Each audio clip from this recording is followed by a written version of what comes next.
Hello and welcome to Kunsong Payo Trolling. Thank you so much for being here. And welcome to the teaching by Jetsunma. Today's teaching is entitled How Buddhism Differs from Other Religions. It was given in 2008, and we will begin now.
So this evening's teaching will be to explain differences between practicing the Buddha Dharma and practicing other religions, because there are fundamental differences. And while on the one hand it seems like the right thing to do would be to say at the bottom of every faith there is the same truth, and so we all share that. Buddhists don't quite put it that way. The way we say it is that no matter what faith one is, within each of us is the seed of enlightenment, is the Buddha seed. So in that way, we are completely, absolutely equal in every measurement, looking at that particular idea or that concept. Means that each one of us has the potential for Buddhahood. Every sentient being, not only humans, but animals, unseen beings that we cannot see with our physical eyes because they are other dimensional. Sometimes people do have visions and they can see different things, but for the most part, other dimensions are not visible to us. But whatever kind of sentient being, and that is a being with senses, a being that feels and has consciousness, whatever sort of sentient being, each sentient being in their capacity to reach Buddhahood are exactly the same. So that means that each and every practicing Buddhist should hold in high regard every life form.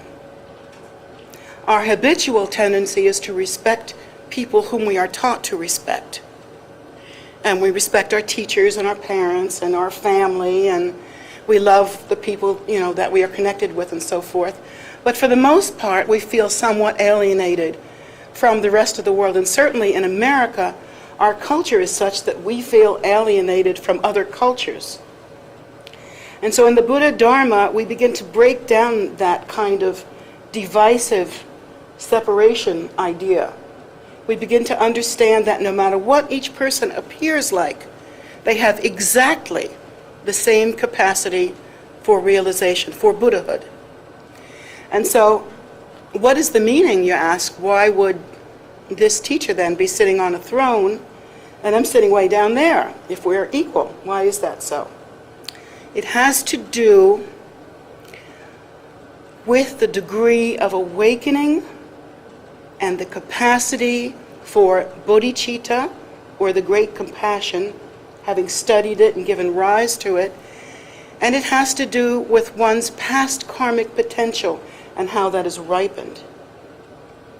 When I, for instance, first met my guru, he told me, oh, you have been reborn as a bodhisattva many, many uncountable times.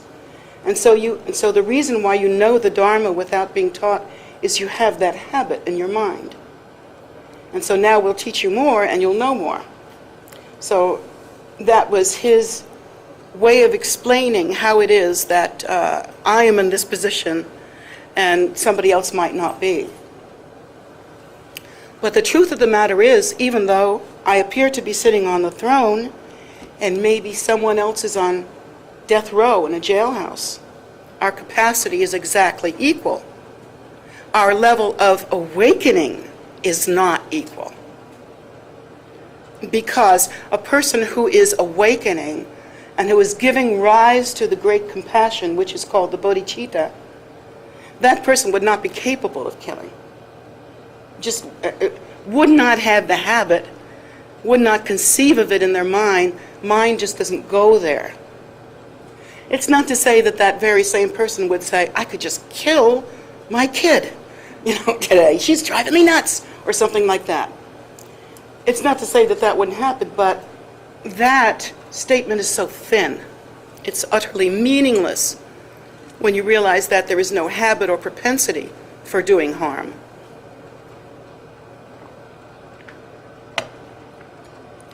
So when we study that, the first thing we come to understand is the equality of all that lives.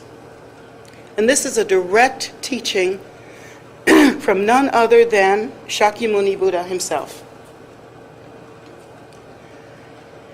He taught that all beings are essentially equal in their nature and that they all have the same desires, the same exact desire that we have. We want to be happy. We strive for happiness in our own way every day. We go here and go there to be happy. We rest to be happy. We wake up to be happy. We have our weekends to be happy. We hope the weekdays will be happy.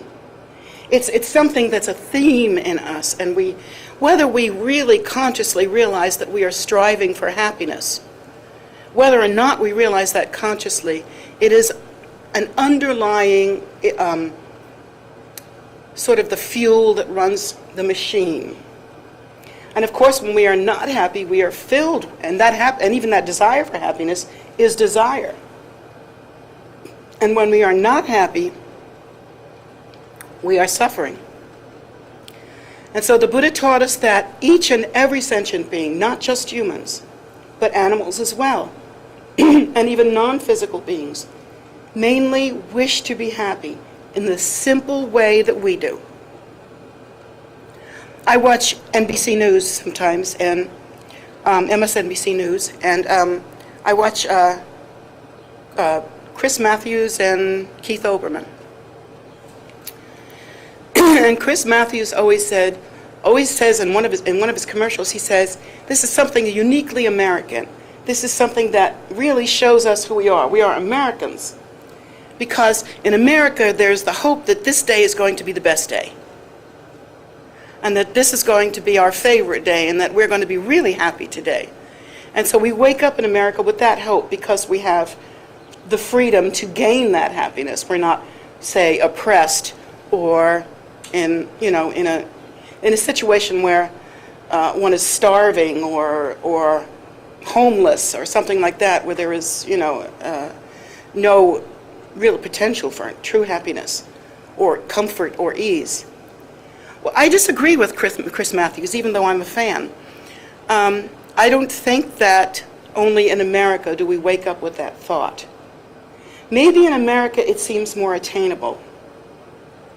But the truth of the matter is, no matter where we are, no matter what diseases we suffer from, or what poverty we endure, or what hunger, or what disability, or what oppression, or warlike conditions, every single person has the wish for the freedom to be happy and wishes for happiness.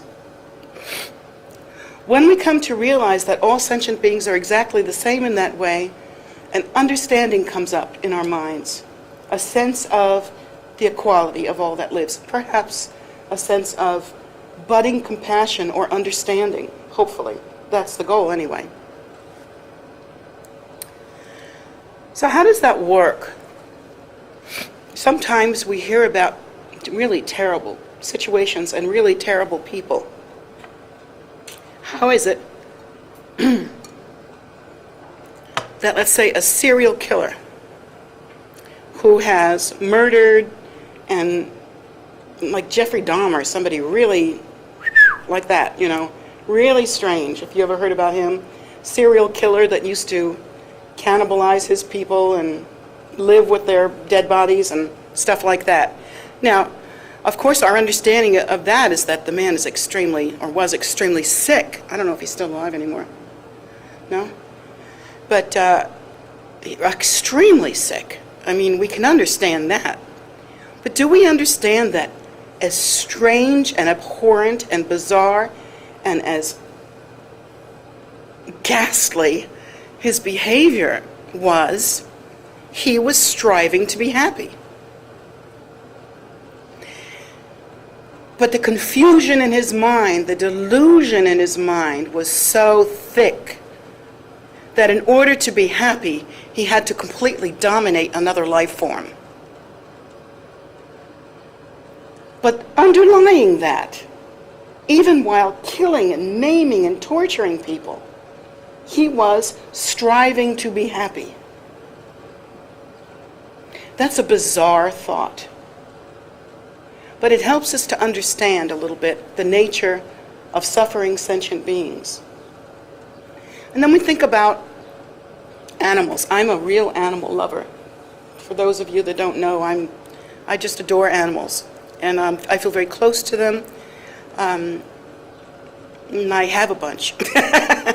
So they're my family. Animals suffer too. And I have come to understand through my own experience, and not just from the teachings, that animals also every day strive to be happy. Like I see my dogs move from a hot place to a cool place, from a cool place to a warm place, and it's wanting that to feel comfortable, to feel good. And whenever you buy them a new toy or a new treat or something like that, they're gung-ho on it because they want to be happy. And so I've seen that for myself in humans, and I've seen it for myself in animals. And so I absolutely, completely and totally understand that what the Buddha has said is true. And that while we are striving to be happy, we have absolutely no understanding as to how to go about it. And therein lies the rub, as they say. Therein lies the problem. We tend to do things that give us a rush, but it doesn't make us happy. Like, for instance, let's say if we decide to drink some alcohol, and we decide to do it a lot, and we decide to get loaded every weekend. And we think, boy, that gives me something to look forward to, because all week long I can be a good person, and then on the weekend I can get loaded. And then I'll be happy. Of course, it doesn't happen. Generally what happens is your body gets sicker. You get dependent on alcohol in order to feel anything.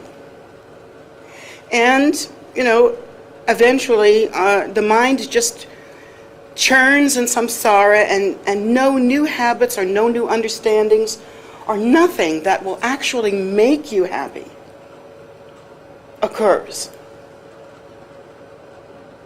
We just get drunk. And then we sober up on Monday. And that's it. That's all that happens. But we keep along thinking that if we do it every weekend, and if we do it better every weekend, then eventually, one weekend, it's really going to make us happy. And it's going to last. And of course that's foolish, because it never works. But there's something about human consciousness that makes it difficult for us to learn from experience. It's like this, banging into the wall constantly. And we go on with behavior that actually makes our situation worse rather than easing it or making us happy or making it better in any way. Like, for instance, let's say you really feel that you would be happy if you had more money. I can't say that I haven't thought that. And I'm sure if I've thought it, pretty much everybody's thought it, at least once. And so we think, wow, if I had some money, boy, I could do some things and I would be happier. Like, I'd really like to go on vacation this summer, and I don't, there's no money to do it with, so wouldn't I be happy if I could go on vacation? It's that kind of thinking. And so let's say that you put a lot of energy into getting this money. Let's say, in fact, you put so much energy into it that you're not quite kosher about it. You're not quite above board. Let's say you lie a little. Somehow that brings you a little money. Let's say you cheat a little. Somehow that brings you a little money. Let's say you steal a little bit. Somehow that brings you a little bit money. And you may get the money. You may go to jail too. Never know. But you may get the money and you may go on vacation. But guess what? You have set yourself up for more suffering than you could possibly imagine. Because even if the vacation goes well, the moment that you took from others and were dishonest and acted selfishly, at that very instant, when you gave rise to a negative cause, the result was also born. Did you know that? See, we think we get away with it until we get caught. And it's not true. The moment we create a non-virtuous cause, the result is born. At the same moment. Now, in our lives, it seems different because it seems like time is linear. And it seems like, well, I was really non-virtuous on Thursday, and by Saturday, it's still looking good. So you think, I got away with it. No, it doesn't work that way. Because the cause was given rise to, the result is already there. And because it didn't happen on Saturday means nothing. It will happen. You will have karma with the person that you were dishonest with, let's say, or that you stole from, or that you harmed in some way. And that person will harm you in the future. Whether they want to or not, it will happen because karma is exacting. It's cause and effect. If you can understand how a seesaw works, you can understand how karma works. If you can understand how you can drop a rock on one side of the pond and feel the vibration on another side of the pond, then you understand how karma works. Though we can't see it exactly, manifesting in front of our eyes, well, that's our great loss because we still think we get away with it. And it's simply not true. So, let's say we go ahead and steal, we go on vacation, and we think it all works out, and then 6 months later, something dastardly happens to us. And maybe it reminds you a little bit of the situation in which you were not nice to somebody, and maybe it doesn't. If you do catch the connection, bully for you. You've learned something, and that's excellent. But if you don't catch the connection, and most of us don't, then it's unfortunate. So what does make happiness? I mean, if all we want is happiness, how do we do it? It's a little counterintuitive, to tell you the truth, but there's a real trick to it, and it can be done. You can create happiness. Here's how it's done. First of all sentient beings are equal. And in our nature, we are not only the same, we are one. From the point of view of Buddhahood, if the Buddha were to look out at everyone and look from the mind of awakening in the state of enlightenment, it would not be possible to see where one of us ends and the other begins. Because our nature, our true nature, is pure, pristine, primordial light. Now, it's not visible light in the way that we understand light, because when you can see light, then you're standing away from it. You would call it undifferentiated, non-conceptual illumination, radiance.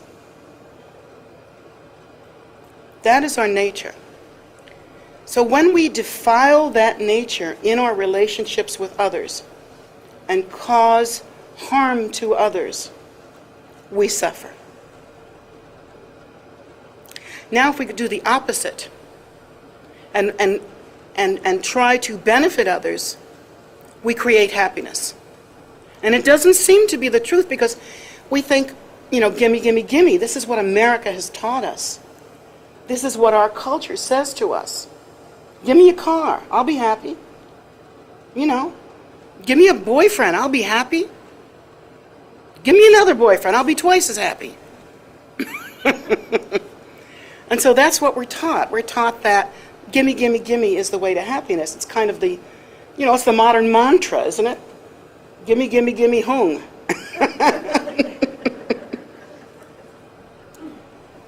So we try very hard, and it doesn't work that way. What we find out is that in our oneness, we must uphold one another. We must not only practice kindness towards one another, but practice recognition. So let's say in my desire to be happiness, I decide the only thing that's going to work for me is a new car. Let's say in my materialistic American psyche, that's what I've decided. I've just got to have this new car. I saw it on TV, and I've got to have it. So whatever I do to get money for that car, even if it's honest, even if I go to my credit union and I, borrow and I do everything right, I make the payments, and it's all legal and everything, you must understand it's ordinary. It's just regular. It's the stuff that you move around when you move an apple from here to here. It's nothing. It's ordinary, worldly gobbledygook. So, okay, you go to your credit union, and you get the dollars, and you get the car, and then what happens? You're happy for a little while, and then the car gets old. Baby throws up in it. Dog shits in it. Oh, excuse me. You spill milk in it. Or it just gets old. They get old.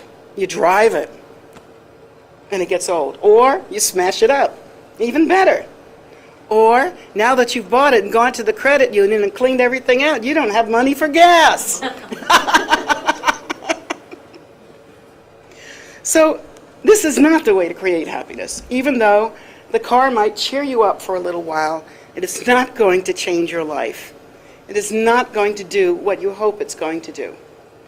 And it's the same thing with the big ticket items, the house, and the non-buyable items like relationships and marriages and boyfriends and girlfriends and all that stuff. All of it are like Band-Aids in samsara. Quick fixes. When you're unhappy and you grab for something like that, your intuition tells you you're going to feel better. But the real solution is counterintuitive. And here it goes. If you are chronically poor, first of all, the Buddha has said, many people have gone to teachers and said, what was I in my past life? Or, what kind of being am I? Thinking that they're different somehow and that this is important. It's really not the case. We are exactly all the same.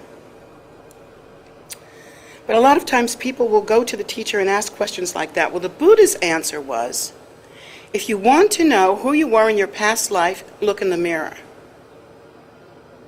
Not necessarily at your physical appearance and how your mascara's on and that sort of thing, but more like, look at who you are, look at your life. Look at what you've accomplished. Not what you're spinning in your head that you're going to accomplish, but what you have accomplished. Then you can begin a certain analysis. Let's say, excuse me, that you have a chronic poverty situation. You're chronically poor. You tend to work low-wage jobs and can't get the big jobs and just can't make the money thing work, and it's just a chronic kind of condition. So most people will think the best thing to do is like, get this, really go looking for this fabulous job, or or meet the fabulous man with the big money, or something like that, so that you can get rich. That kind of thinking will keep you in exactly the same position you've always been in, and it will never change. If you find yourself in a state of chronic poverty, you must understand that cause and effect relationships are operating here. You are now reaping the result of a cause that was created maybe early in this lifetime, more likely in another lifetime. And this is why it's so hard, is because you can't see it. We don't know what happened in our last life or 10 lifetimes ago. We really don't know what's the cause. But again, the Buddha says, here's where analysis is very useful. So we look and we say, well, I've always been poor, it's always been an issue. So what can I do to solve this problem? Is hoping for a rich person or a rich job to come along really the solution? Actually, no. What you should start doing, if you're chronically poor, is to give all you can to the poor. Counterintuitive. The shirt off your back if you have to. Now, people will try that and they'll come back to me and say it didn't work. The reason why is because how long did you try it? It took you lifetimes to get this habitual. You got to work at it a while. You can't expect to just be kind for a couple of weeks and then boom, we're home and dry. It's not like that. You have to actually take the grasping energy that you're feeling, that I want the money, I want the money, I want the money, and turn it around into I give what I can give. If it's a quarter, if it's 20 cents, if it's a penny, if it's a hug, if it's extra clothes to people that don't have clothes, anything. It doesn't have to be big bucks, but you develop the habit of generosity to the degree where it outweighs that graspiness that says, when am I going to get rich? When am I going to get rich? When am I going to get rich? See? By the time you've changed that habit, things are changing in your life. But until you change the habit, nothing will change. It's all about our habitual tendencies, you see. And there is nobody that knows this better than a recovering alcoholic. Nobody knows it better than a recovering alcoholic.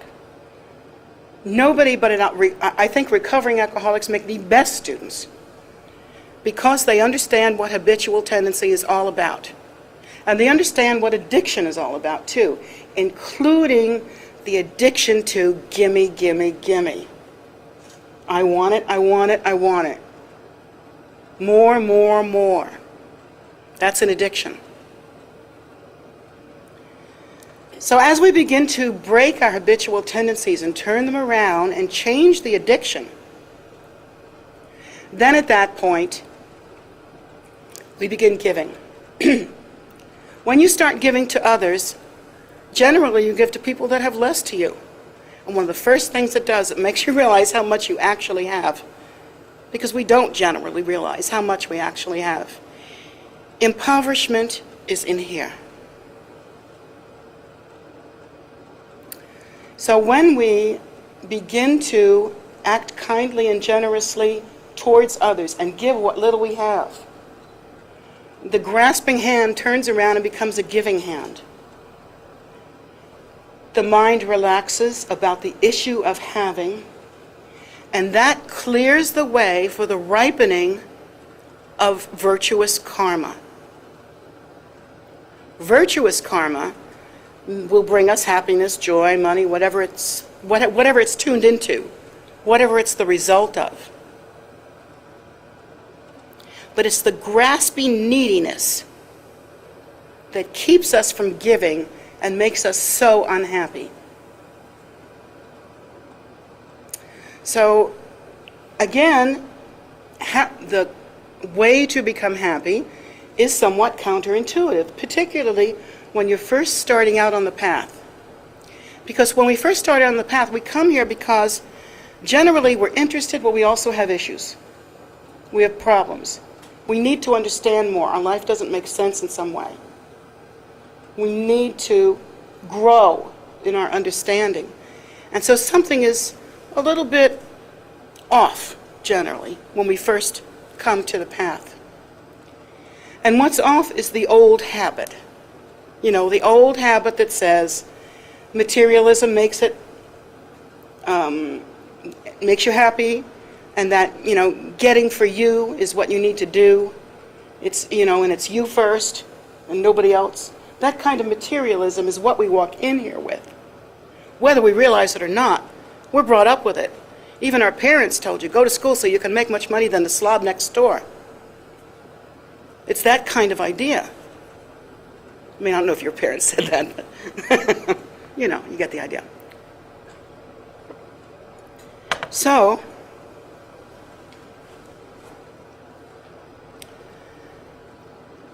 when we start to break that habit, it's a little bit difficult. One of the things we do when we first begin is to start to make what's called aspirational prayers.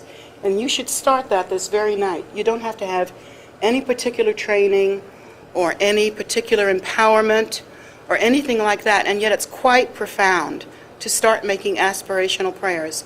Everyone that enters onto the path of the Buddha Dharma begins that way, by making aspirational prayers.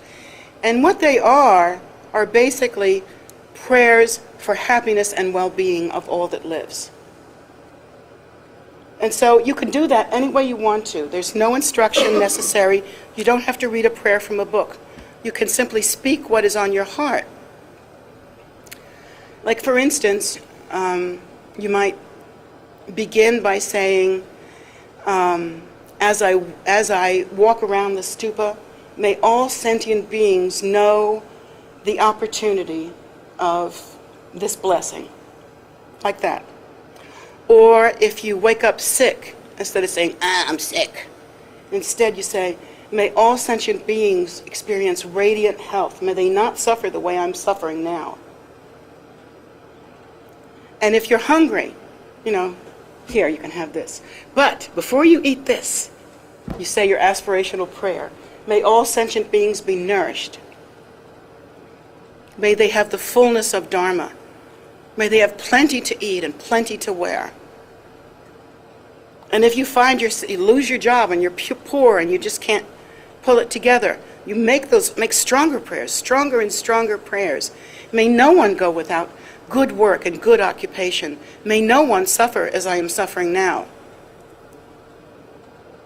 And if you break a leg before you start cussing or crying, you know, may no sentient being suffer this pain, ever. May all sentient beings walk strong and have full use of all their limbs. Now, at first when you do it, you think, this is kind of namby-pamby. I mean, when do you get into the deep stuff? Oh, you'll get into the deep stuff. Trust me. We'll get deep pretty quick around here. But it pays, and it behooves us to start at start. You know? And that's where you start. You begin to break the old habits and give rise to some new habits. Habits of generosity and mindfulness, thoughtfulness and caring. And we do this through aspirational prayers. I know when I read the paper, that's a great opportunity, for instance, to make aspirational prayers. Oh, may the suffering end in Burma. May this terrible situation, you know, give rise to new purpose, and may the people find their empowerment and rise up, you know, that kind of thing. Whatever comes to your mind. And this way, you break the habit of selfishness, neediness, and, let's see, what was the other one? Selfishness, neediness, and inability to connect the dots and see how your actions do create result and other people's actions do create result. So if you come back in a couple of months and you say, you know, I'm still not happy. And people do that. I've had so many people come up to me and said, I have been generous for 2 weeks and it's no result. So what the hell is this? I've had people say that to me. And first of all, if you come to me and you say that, I doubt that you were truly generous even for those 2 weeks. If you say that to me. Second of all, it's just 2 weeks. How many years did it take you to be as miserable as you are? It's going to take some time. It does not happen overnight. So people often, they try to make these aspirational prayers, and the first thing they do is they don't have the feel for it yet. You know, they don't really, it's not really in their heart yet. So they basically go, may all sentient beings be happy. I'm in a really bad mood. May all sentient beings be really happy. And it's kind of like that. It's almost like through my teeth, I'm wishing sentient beings to be happy. Because you're not used to it. And that shows you how you don't have the habit for that. And how it is not your habit to care for others. That right there is the proof in the pudding. That's the reason why we're suffering. And so it's if we just persevere through the 2-week mark, through the 6-month mark, through the 20-year mark, we become happy. And we do change. And our lives do change. But it takes persistence. And it takes getting to the point where you're not saying it through your teeth. It's really so natural to you that even if you wake up in a bad mood, you say, oh, I'm in a bad mood. Boy, I hope nobody else feels like this. Now you know you're getting somewhere. If your first thought is, I hope nobody else feels like this. And your first thought is for the consideration of others. That's really one of the main beginning points in the Buddha Dharma, is to give rise to compassion. And in the Buddha Dharma, there are mainly 2 kinds of compassion. There is ordinary compassion, and there is extraordinary or sublime compassion. Ordinary bodhicitta or sublime bodhicitta. Bodhicitta is the great display of compassion, which is our own primordial nature. So, ordinary bodhicitta is the caring for others through the means that we can find on this earth, through ordinary means, in other words. Like, for instance, if you see somebody that's hungry and you give them a sandwich, that's compassionate. But it's ordinary compassion because, you know, you didn't get the sandwich from the sublime realms. You know, you got it from a kitchen, probably your kitchen, or you bought it somewhere. And so it's ordinary stuff that went into it. Bologna and salami and whatever. Peanut butter and jelly. So it's ordinary. And even let's say you make 150 sandwiches and you pass them out to the hungry homeless, well, that's a good day. Now, you've got my attention if you've done that. That's a real good day. But it's still ordinary compassion because it's easily attainable. Even to the degree that, let's say, there are many, many hungry people now in Burma. No matter what the junta says, the people are not eating. And they are sick and dying. So let's say somehow we magically can put together everything they need and just bust through the blockades and give it to the people. Let's say we airdrop everything they need, and the whole place is satisfied, and people have tents or homes or something to live in. They have the means to get food, they have food, they have bedding, they have everything because of this magnificent airdrop that you made. Let's say that's possible. Even though, and wouldn't that take a lot of money? That would take an awful lot of money. So it would take a fabulous amount of money, but still in all, it's ordinary human compassion. We never see ordinary humans doing that very much, and that goes to show you the pickle we're in. But it's still ordinary human compassion. Now, what is supreme or extraordinary compassion? That is compassionate activity that concerns and offers that which is not of this world. The great bodhisattvas that return again and again and again are considered to be totally demonstrating the great bodhicitta, because the nature of the bodhisattva is such that once they attain the certain bhumis, which are levels, we'll get to that deep stuff, I promise. Once they attain certain bhumis, then at that time they can step into enlightenment or step into nirvana and attain the rainbow body at any moment. But they hold back because they wish to benefit sentient beings. They look at the suffering of sentient beings, they see this terrible suffering and it moves them, and they return to earth to show them the way out of that suffering. That is extraordinary compassion. That is considered extraordinary compassion. So then, translating, teaching, creating the books of Dharma, offering these ancient teachings in a modern world so that modern people can continue to benefit from something that would ordinarily be lost to them.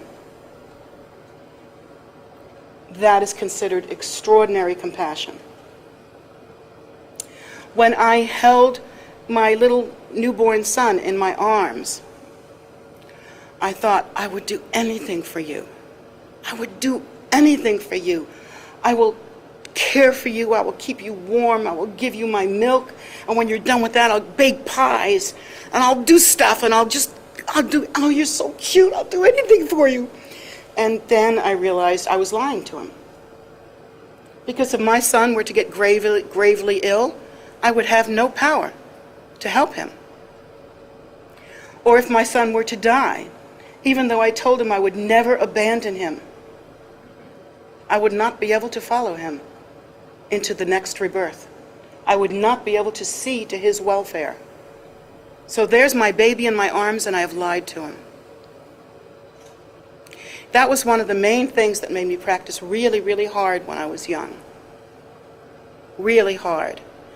And I made it my business to learn how to provide the POA, which is the transference of consciousness from one level to the next, or from one life to the next rebirth.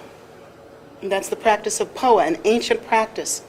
And I made myself learn to do that so that I can help people and dogs and cats and anybody in the dying process, and even my own child, I could follow into the next life and make sure that his rebirth is good.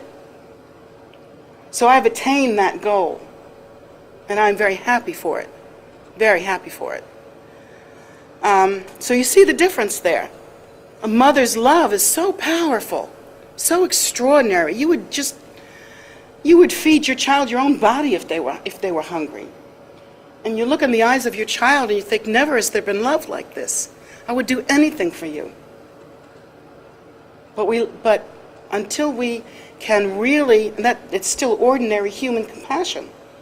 And until that compassion applies to all sentient beings and we have the skills through our own realization, we're lying. And we are not able to do very much for those we love. So that is one of the differences between ordinary and supreme bodhicitta. Let's say that a practitioner has dedicated their lives to practicing every day for the sake of sentient beings, for the happiness of sentient beings, maintaining their samaya or commitment practice very purely, practicing every day for the sake of sentient beings. That's extraordinary compassion. Even though you're doing it here on earth, the method for doing that did not come from the earth. It came from the realization and the awakening of the Buddha. If not for the Buddha's awakening, the technology would not be here. And so it's extraordinary compassion. And as we progress along the path, the first thing that we do, like the 2 feet of the path, is to practice ordinary and extraordinary compassion. This is it. This is the feet of the path. This is what gives you the legs, the ability to go the distance. And if all you're concerned about is yourself and your own delusions and illusions and your own BS, and really not out there for the sake of sentient beings, doing your practice every single day for the sake of sentient beings, then you're not there yet. It's just not there yet. And that's why we call it practice. Nobody comes here ready to fly. Nobody. If that were the case, you wouldn't need to come here. But you come here with a taste. There must be some old habit in you, some karma, something that you have given rise to in the past that puts you here in this moment. And may I suggest and may I beg you to take advantage of it.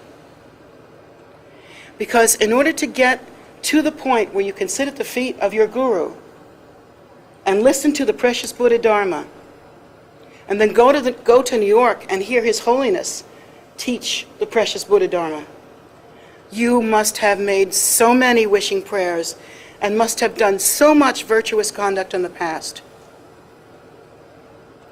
And if your path goes smoothly, then you know that you've done it before.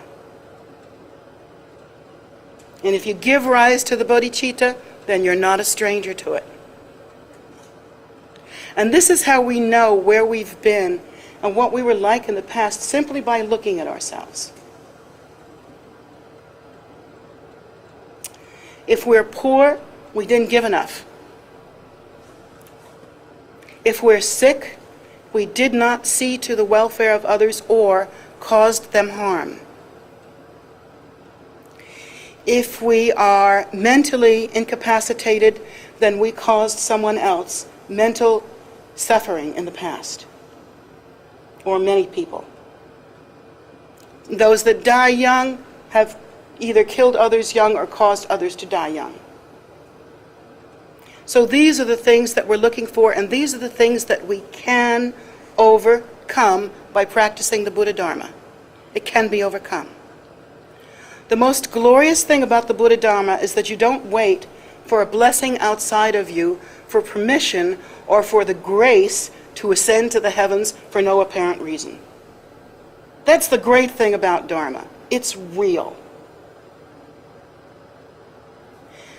In the Dharma, you are given the tools that you need to change the circumstances of your life and to change the condition of your consciousness as well. And the way that that happens, of course, is through our practice. The difference between our own religion, which is basically a non-theistic religion, and other religions is that other religions see a blessing from outside. They wait for a redeemer who will make it okay, no matter what their activity is. Like, for instance, my family, my stepfather was Catholic, and he was an alcoholic and would beat us mercilessly. I mean, we were brutalized as children. I mean, really. It was a terrible, terrible situation. But then we'd all tromp off to confession, free and clear by Sunday afternoon. So you can see I don't have a good feeling about that. Because they were never required to change. And even the parish priest knew that my mother was getting the stew beat out of her all the time. And, he would recommend confession. So, we're not like that. We believe, we understand in the relationship between cause and effect. You can't murder a handful of people and then confess it and accept Jesus as your Savior and be okay. We don't believe that. Or anybody. You can't accept Buddha as your Savior and be okay. You can't accept me as your Savior and be okay. You have to walk the talk. You have to walk the path, and you have to practice. So yes, your conduct matters a great deal. What's in your mind matters even more. And if as you practice your path, you find your joy increase, and it smooths out for you, you know you're getting somewhere. So in the Buddha Dharma, we do not wait. We understand that, yes, there are the Buddhas and the Bodhisattvas. And we are taught that there was Shakyamuni Buddha, and let's see, who's up there? We have Vajrasattva, we have Shakyamuni, we have, Amitabha, we have, who is that next? I can't see the hands. Okay, and we've got Tara over there, we've got another Tara, we've got all these different statues. And so they are symbols of the Buddhas. Do they actually exist? Yes. Can you pray to them? Sure. Are they separate from you? No.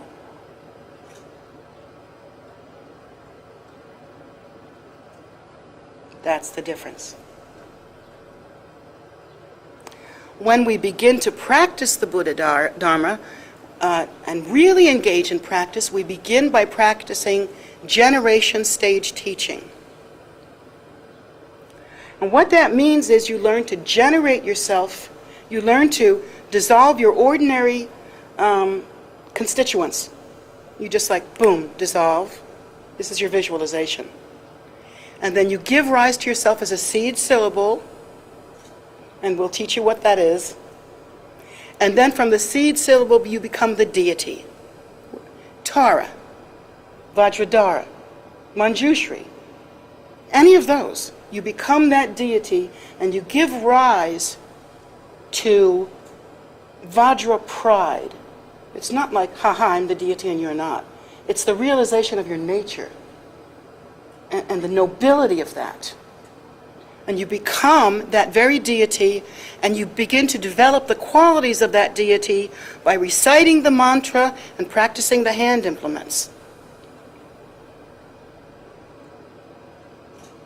And so eventually, when you accomplish the deity, at that very moment you come to understand that you are not separate from that deity, and that deity is your very nature.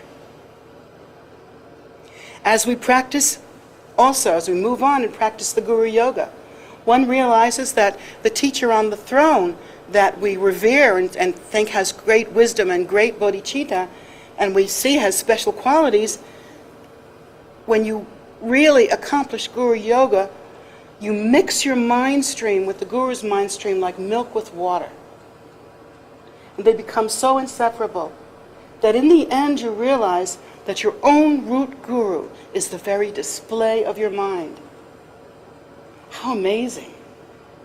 That's how deep this path is. And to practice it superficially is crazy. You can do that anywhere else. You can be superficial anywhere you want to. But to come here and practice, you should practice deeply. And please take to heart even the beginning things that I speak of, like the aspirational prayers, and developing the habit of that. Please start there right now. You can do that right now. And to give rise to the understanding that by contemplation, on what I've taught tonight, that we are the same in our nature, that we wish to be happy, and that the way to be happy may seem counterintuitive at first, but it's real. There aren't many happier people than people who are happy in their own mind. Those that have awakened and have realized they are filled with the streaming bliss of the bodhicitta. There's no unhappiness, there's no drama, there's no BS. You see? And that's how we know we're making it. All right. So, that's good for tonight.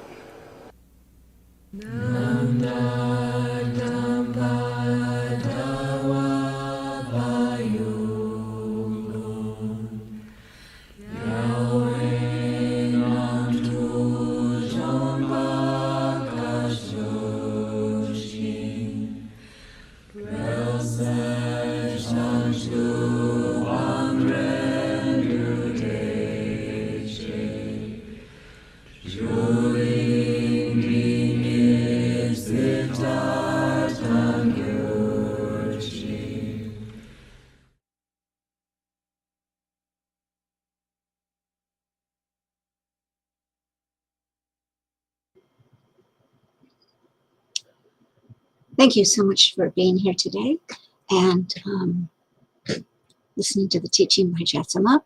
This teaching was given in 2008, back in the time when, different things were going wrong, but similar circumstances. There were still wars, and there are now, and so on. We'd like to invite you to KPC anytime you are able to come here. We are open 8 a.m. to 8 p.m. daily in the prayer room, inside the prayer room. And the entrance is around near the animals, around the back of the temple. And you can go straight into the prayer room there. And as well as the land is open for walking and meditating, and the park across the street with its 65 acres of stupas and trails and that sort of thing. And all of that is open dawn to dusk, every day. So every day you have a place to come. These teachings by Jetsunma are shown on Sundays at 1 p.m. Since they are pre-recorded, they are from a previous time, but they always seem to be current in some way. Additionally, on the 2nd and 5th Wednesdays, we will also show a teaching of Jetsunma's that is a day that Khenpo Tenzin Karzé usually teaches, which brings us to Khenpo Tenzin Karzé, who is headed our way, even as we speak, from New York retreat, and will resume his teachings live in person on Wednesdays. So he will teach, I should have the dates up here for this month. He'll teach this coming Wednesday night, and let me see. I think so.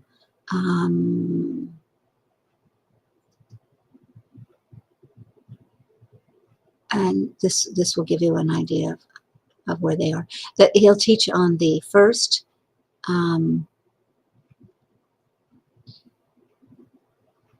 Where am I? I am in August. Okay, he's teaching this coming Wednesday. And then after that,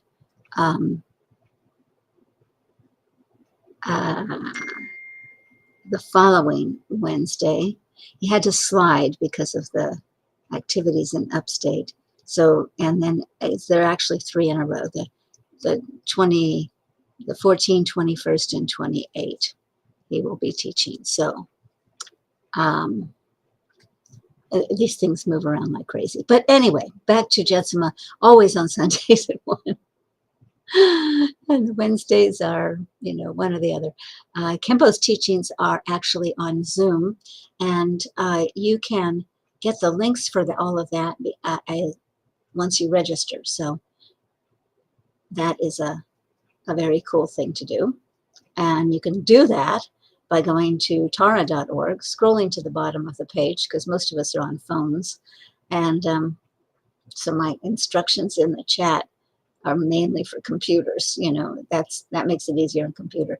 But basically go to the bottom and there'll be a box that advertises Kempo's teachings. And when you click on that, it will send you right to the page. The page has a registration link.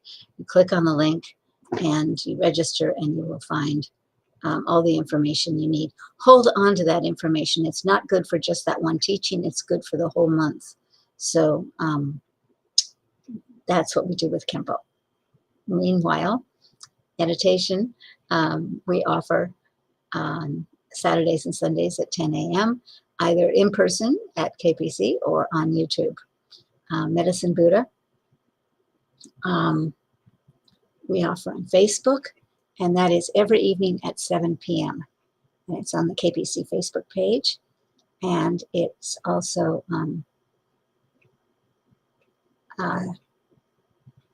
every evening at 7 p.m. It's short, it's condensed, and it's, you know, right there for you to offer prayers for anybody you need. Who, I mean, Medicine Buddha, we can pretty well handle just about anything, so just throw them all in. Daily, we offer a soak, a food offering ceremony that garners a lot of merit, and so join us for that. Everything changes, so go to the calendar. You can get to the calendar the same way you got to Kempo Karze, except when you look at the bottom, find the little box that says webcast and calendar. Go there and just scroll below the webcast and you'll find the calendar. And there you can just click on the event, and that will tell you what social media venue it's on and how to get there and what the codes are. And also you'll find a link to download the teaching, so that the practice, so that you'll be right with us. Today's practice is Rigzen Dupa, and it will be across the street at the stupa, and it will be on Zoom, I'm pretty sure. So double check and make sure the Zoom link is on is on the calendar, and so there it will go. Okay. We have drum circles 3 days a week now for rain, and it seems to be producing rain, not always here, but somewhere. So if you're in the area, come. It's a lot of fun. Sundays at 11:30 in the morning, Mondays at 6:30 in the evening, Tuesdays at 6 in the evening. So it's still daylight and very wonderful. So come and join the gang. Today, if you're interested in painting, there's a painting party going on. I believe it's at 1 o'clock this afternoon, but you can find that on social media, on Facebook, on tara.org. Facebook and Instagram for sure. They're advertising the painting, so come and have a good time. And if you're here, join us for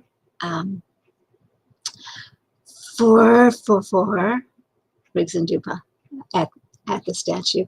The statue is just at the top of the stairs, just across the street from the front entrance to the temple, and it's the entrance to the Peace Park there. And it's quite powerful and quite lovely. And if you get antsy, you can get up and walk the trails and go walk around one or more of the stupas. So have a wonderful day. Have a wonderful week. We look forward to seeing you again, and be safe. If you want to make an offering to Jetsunma, there in the chat you can find the link, which is jetsunmagift@gmail.com. It's a PayPal link. I think she has Zelle also, but PayPal for sure. And, make a closer connection to her if you choose. Then, so I think I'm done with my list, and I can let you go and enjoy your day. Thanks again. Thanks again for coming. See you soon.